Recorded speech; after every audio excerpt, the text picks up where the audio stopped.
No one decided to render help.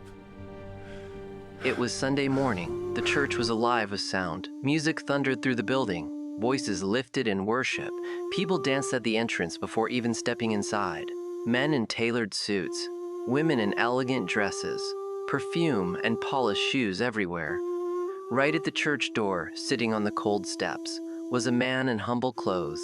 His robe was worn, dust clung to his feet, his hair was unkempt, a small metal cup rested beside him. People walked past him, one after another. Some frowned, some whispered, "Why is he sitting here?" Some covered their noses dramatically. Others stepped aside widely, as though he carried something unusual. Yet the same mouths that avoided him were singing loudly, "Lord, we worship you." A mother walked by, holding her little child's hand.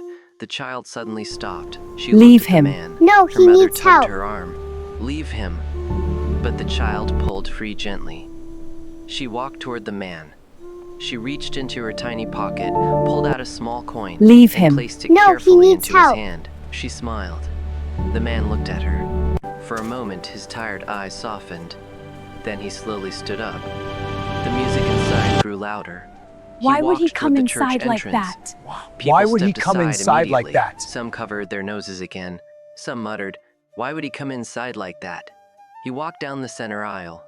The choir Why kept would he come singing. inside like Hands that? were still raised, but slowly, one by one, the singing began to fade. He stopped in the middle of the church.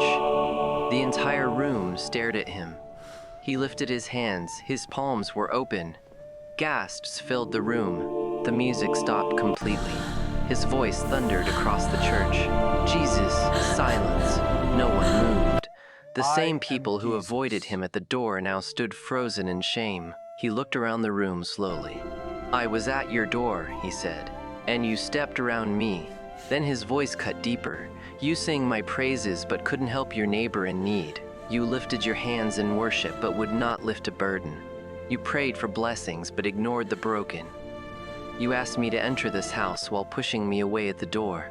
You loved the sound of my name but not the sight of my suffering. I was hungry. You sang louder.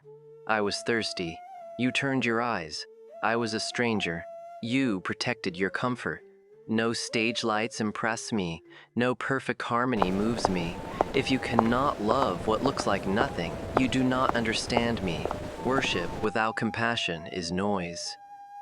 Tears filled some eyes. Shame and conviction burned in every heart. The child at the back of the church smiled softly, because she had recognized him first. That morning, the sermon was forgotten. The music was forgotten. The worship stopped. And love, true love, was revealed. Learn to give,